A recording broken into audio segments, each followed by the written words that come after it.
Hello, YouTubes, and welcome to another edition of The Casual Word. I'm your host, Langley, and we're going to continue with a very special Quiet Time series episode. Today we'll be reading from, of course, May 9th, 2018. Again, this is Power Thought Devotionals and 365 Tao.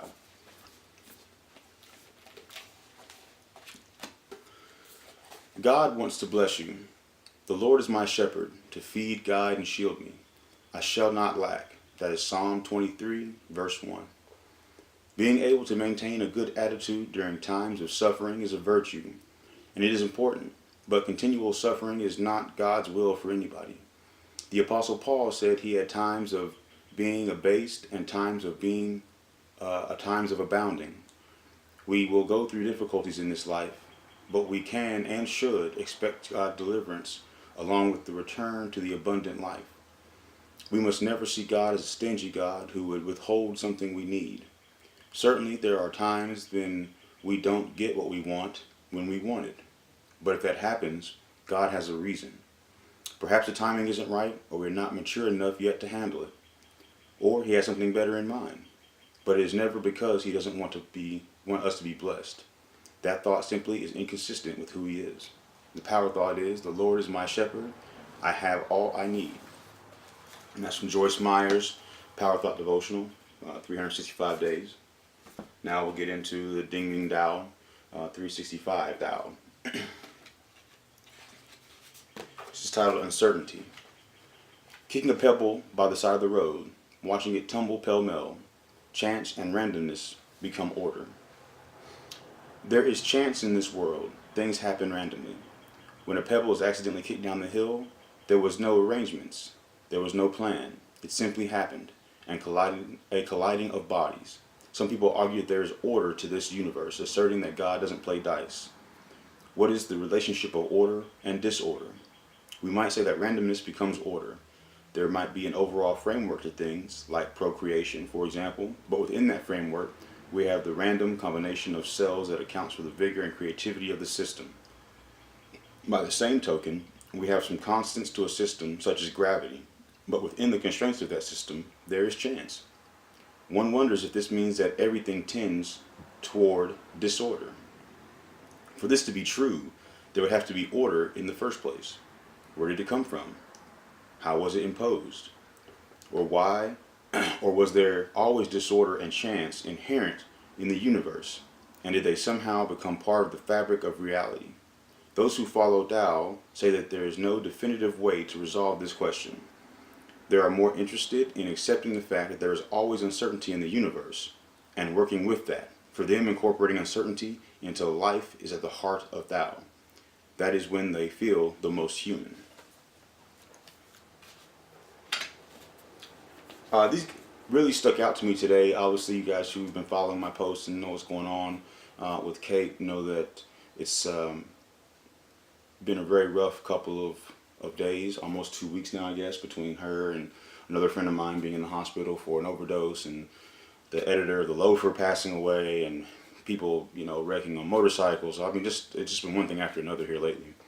And these just really stuck out to me in both regards, because certainly we want to feel that, there is some sort of order to things, and that there is a reason why things are going on, and we may not ever understand what that reason is. But there's something happening, right, that's beyond our control, and that speaks to the uncertainty part. There's always going to be things that happen that we're not going to see coming, we're not going to expect, and we have no control over. And really, what I want to do, because you all know I believe in transparency, is just say that, in this moment, I mean, I have a myriad of feelings. I'm aggravated, I'm tired, I'm angry, I don't understand why this had to happen, why it had to happen to her, why, even beyond that, us, together as a unit, why are we having to deal with this? And of course, those are questions that we may or may not ever have answers to, but it doesn't help the fact that, I'm still asking those questions in my mind. I'm still struggling with a lot of things in my mind. I'm still, trying to figure out, what can I do, right? I've never felt so helpless before. Even when I was homeless, or the things that I've experienced in my personal life, there was very much a plan. There was very much something that I could do. I was able to move forward with determination to get myself out of a situation. This is quite the opposite. There's nothing that I can do to fix her brain. There's nothing that I can do to mend what's happened. And watching her struggle with things and watching her deal with things that frustrate her breaks my heart. And then it's kind of a kick me when you're down situation when you see that and you want to come to their aid, but there's nothing you can do. So, there's a lot going through my mind, a lot of questions, a lot of things. Am I strong enough to handle this? Are we going to be okay as a unit? Maybe we work through this and we don't make it together, or maybe we're going to end up stronger. Maybe it's all speculative at this point. But I just want you guys to know that, it's okay to have these feelings. It's okay to be upset. It's okay to wonder why. It's okay to be aggravated. It's okay. This is trying my faith. It is trying my patience. It is trying my mental capacity. It is trying my emotional stability. There is no doubt about this. Everything in me, my complete being, is being tested right now. It's uncomfortable. I don't like it one bit, but that's what it is. And it's okay to not know. It's okay to not have a beat on things. It's okay to not be able to put rhyme or reason together or logically be able to explain to yourself or other people like what's going on in your head. It's okay to do that. It's okay to ask why. I want to reiterate that because so many times we feel like we can't ask God like what is going on here. Like why is this happening? If you look at the Bible, everyone at some point asked God why.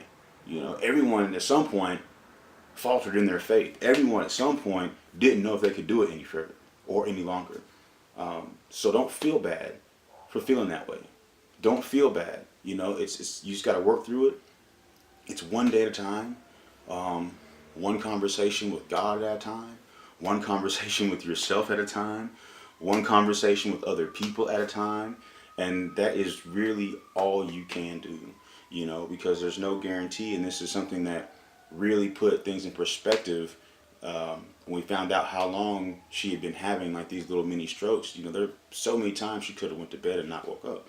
So if you have that chance and you do wake up that next day, that's the day you have. Those are the moments that you have, and you have to try to make the best of it. And it's not always going to be a good day. It's not always going to feel good. You're not always going to be in the best mood. Right now I want to shut my door. I want to turn my phone off, and I want to be left alone for weeks. But the show must go on. There's still people who are counting on me. There's still people who need my help, other than just her, other than her family. I still have kids that need me to take care of them. I still have the people that I work with, my colleagues, the people that are in the publishing company that need me to finish their books, to edit their stuff. So I get that they understand and that they're very patient, and I'm thankful for that. But the worst thing, because I've been here before too, and the worst thing that you can do is become depressed and downtrodden and just give up. I've been there, and that was a very long road to come back from. And I don't want to do that, because obviously what's happening with her is much worse than what I'm dealing with. And where her frustrations lie and the way that her brain is trying to rewire itself, I could only imagine what that's like. And so I can't only make it about me, and I can't just feel bad for myself, because and even beyond her, there are people who have these situations that don't walk ever again. They lose complete motor function. We see all this, and so there's always somebody worse off in a lot of cases, and you just want to be cognizant of the fact that this too shall pass. We don't know how long it's going to take, but it will.